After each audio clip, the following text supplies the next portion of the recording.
Hey everyone, welcome to our deep dive today.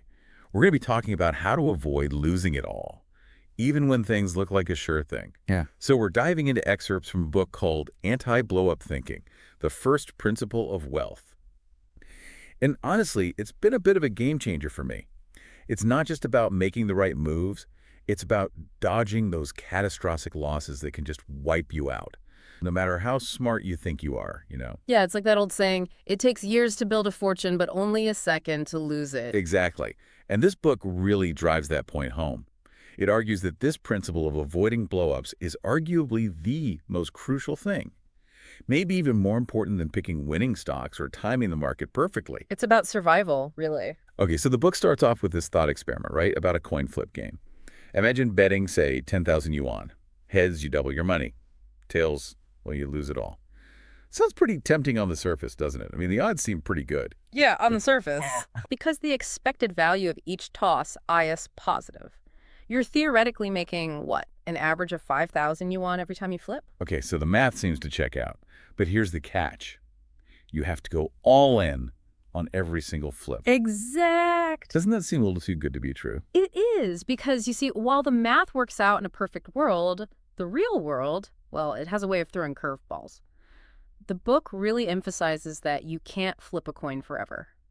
Eventually, you're going to hit that wrong flip, and boom, you're wiped out. So even with a positive expected value, this go big or go home strategy, it's actually a recipe for disaster. It is, and the book argues that this principle, it applies to so much more than just gambling. Think about investing, starting a business, really any area where one massive loss can erase everything you've gained. So it's not just about money. It's about any area where a single loss can just wipe out all your previous gains. Exactly. It's about understanding that even a tiny chance of complete ruin, it just isn't worth it, regardless of how big that potential reward might seem. So how does this play out in real-life scenarios? The book uses this story of long-term capital management, or LTCM, as a cautionary tale. This hedge fund was like the all-star team of finance, right? Run by these Wall Street hotshots, including 2 Nobel Prize winners in economics. Yeah, a real dream team. Yeah, seriously. Their strategy was called market-neutral arbitrage, which sounds super complicated, but essentially they made a ton of tiny profits by exploiting these small price differences in the market, using these complex mathematical models. So on paper, it seemed incredibly safe. But of course, there's a but. They used leverage to amplify those tiny gains into massive returns. It's like putting your winnings back on the table over and over again. Right, so they were essentially borrowing huge sums of money to make even bigger bets. So they were playing with fire, basically. In a way, yes, because that's where the danger lies. Leverage is a double-edged sword. It can magnify your gains, but it also magnifies your losses. Imagine betting 10 yuan and losing versus betting 100 yuan and losing. The impact is much greater when you're leveraged. Right, it's all fun and games until that one bad bet comes along. So what happened to this dream team? In 1998, the Russian government defaulted on its debt, and that caused a global financial crisis. Right, it was a black swan event, something their fancy models hadn't predicted. And combined with their massive leverage, this Russian debt crisis led to LTCM's near collapse. They went from making billions to teetering on the brink of bankruptcy practically overnight. It's a pretty dramatic example of how ignoring even a small chance of ruin can backfire spectacularly. The book actually uses this analogy from Warren Buffett about playing Russian roulette with a gun that has one bullet. Would you play, even for a huge sum of money? He argues that even the slightest risk of total loss just isn't worth it, no matter how big the potential payoff might be. And LTCM, despite their brilliance and their complex models, they were essentially playing Russian roulette with their investors' money, and the consequences were devastating. So the takeaway here is that leverage, while it can be tempting, it significantly amplifies the risk of those catastrophic blow-up scenarios. Yes, and it highlights the importance of thinking about risk in a different way, not just focusing on potential gains, but really considering the potential for catastrophic losses. Okay, so if leverage is so dangerous, what's the alternative? The book highlights the approach of another legendary investor, George Soros. Ah, Soros. He has 3 rules for survival in the markets. And rule number 2 is, Never bet everything. sounds simple enough, but it's clearly a lesson that LTCM missed. It is, and Soros himself actually lost big in 1987 when he bet incorrectly on both the Japanese and U.S. stock markets. But he cut his losses early and preserved enough capital to stay in the game. This later allowed him to make his famous winning bet against the British pound. Which just goes to show that survival is key, right? It's not about winning every single trade. It's about staying in the game long enough to capitalize on the right opportunities when they come along. Exactly. You have to be able to weather the storms to see the sunshine. Now, what I found really interesting is how the book addresses this idea of young people and taking risks. That whole you have less to lose, so go all in mentality. Right. There's this common belief that when you're young, you should be taking big risks. But the book challenges this, arguing that young people actually have incredibly valuable assets that shouldn't be squandered on reckless bets. Okay, I'm intrigued. What are these assets that young people supposedly have? Well, first, you have time on your side. The power of compounding means that even small amounts of money, invested wisely over time, can grow exponentially. That future earning potential is a huge asset. So instead of risking it all on a get-rich-quick scheme, it's smarter to play the long game. Exactly. And the book also points out the danger of developing a gambling addiction early on. It's not just about losing money. It can lead to a cycle of destructive behavior that can be really hard to break. That's a really important point. It's not just about the financial risk. It's about the potential for long-term damage. And the third reason is about avoiding the scarcity mindset, which can lead to short-sighted decisions and undervaluing your own potential. So if you're constantly focused on what you lack, you might miss out on opportunities to build something sustainable. Exactly. And finally, the book emphasizes that time itself is a valuable asset. Young people have more time to learn, experiment, and develop their skills, which can lead to greater success in the long run. So instead of going all in on these high-risk financial bets, the book suggests going all in on things like passion, focus, and professionalism. Basically, investing in yourself and building a solid foundation for the future. That's a great way to put it. It's about building a solid foundation, rather than gambling on shaky ground. Yeah, it's like that saying, the best time to plant a tree was 20 years ago. The second best time is today. You're never too young to start building that solid foundation. This episode is making me rethink my whole approach to risk. So we've established that avoiding catastrophic losses is key, but how do we actually put that into practice? Well, that's the million-dollar question, isn't it? The book offers some really practical advice. It all comes down to asking yourself two crucial questions. Whenever you're faced with a tempting opportunity, why is there a free lunch? And why does it fall on me? I love how simple yet powerful those questions are. It's like a quick gut check to see if you're getting caught up in the hype. Exactly. It's about developing that healthy skepticism and not falling for those too-good-to-be-true schemes. Remember, often the riskiest opportunities are the ones that seem the most enticing. Okay, so beyond asking those questions, what are some other strategies? Well, the book stresses the importance of diversification. And it's not just about spreading your investments around, it's about diversifying your entire life. What do you mean by diversifying your life? Think about it this way. LTCM concentrated all their bets in one area, and they got burned when that area went south. If they had diversified, they might have weathered the storm. The same applies to your life. If you pour all your time and energy into one venture, one relationship, one skill set, you become incredibly vulnerable to setbacks in that area. So it's about not putting all your eggs in one basket. Precisely. The book suggests exploring multiple paths, pursuing different interests, developing a range of skills.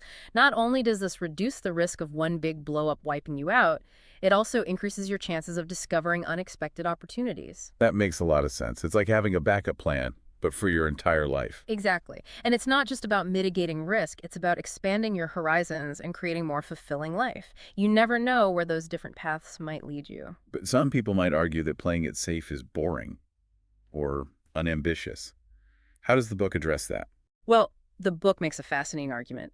True ambition isn't about taking reckless risks. It's about building a resilient foundation that can withstand the inevitable storms of life. It's about playing the long game, right? Building a life and career that can weather the ups and downs and ultimately achieve lasting success. Exactly. Think about it.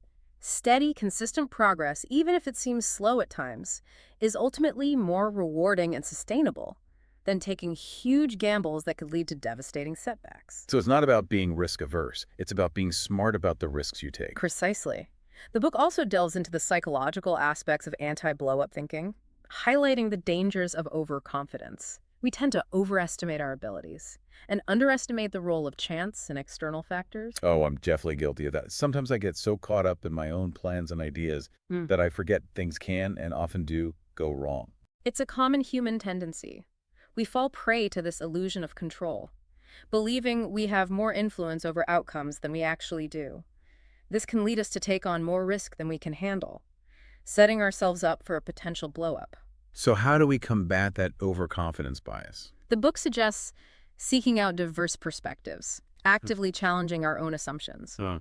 and being open to the possibility that we might be wrong. It's about cultivating that humility, recognizing that we don't have all the answers, Mm. and being willing to learn from others. Exactly. It's not about being indecisive. It's about being informed and making decisions with a clear understanding of the risks and potential downsides. The book also talks about the importance of having a strong set of values and principles to guide our decision-making. That's crucial, especially when you're faced with those tough choices. Having a moral compass can help you avoid taking shortcuts or engaging in unethical behavior.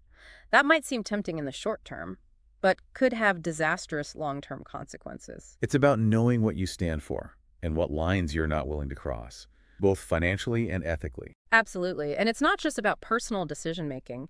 The book also explores how this anti-blow-up thinking applies to bigger systems, like institutions and even entire societies. That's really interesting. So how does this principle play out on a larger scale? Well, the book argues that many of the problems we face today, from financial crises to environmental disasters, stem from a failure to apply anti-blow-up thinking at a systemic level.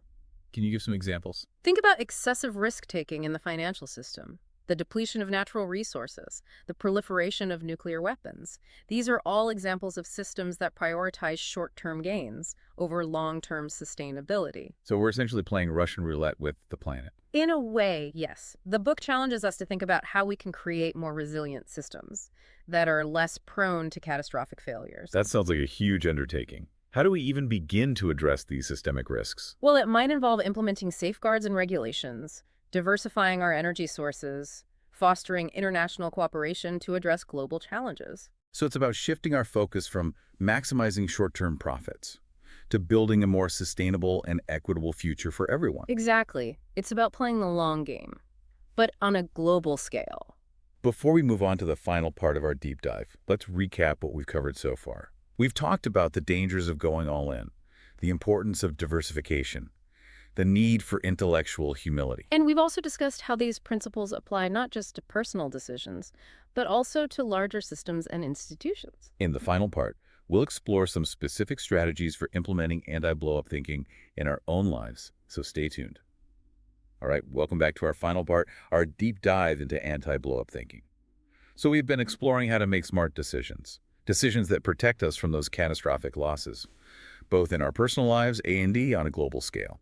Now, let's get practical. What are some actual strategies we can all use to apply these principles? Yeah, let's get down to the nitty-gritty. How can we take these ideas and make them work in our everyday lives? So where do we even start? The book suggests starting with setting clear boundaries. That's a fundamental step, for sure. It's about defining what's truly important to you. What are those non-negotiables? What are you not willing to compromise on, no matter what? I think a lot of people struggle with boundaries. It can be hard to say no, especially when there's so much pressure to say yes. Absolutely. But remember, boundaries aren't just about saying no. They're about protecting your time, your energy, and your values. Think of them as guardrails, They keep you on track and prevent you from veering into dangerous territory. So whether it's setting limits on work hours, or defining your ethical boundaries, or saying no to commitments that drain you, boundaries can help you avoid those situations where you might be tempted to take on too much risk. Exactly. It's about creating space for yourself to thrive without constantly feeling pressured to push beyond your limits. Okay, so boundaries are key. What else can we do to put anti-blow-up thinking into practice?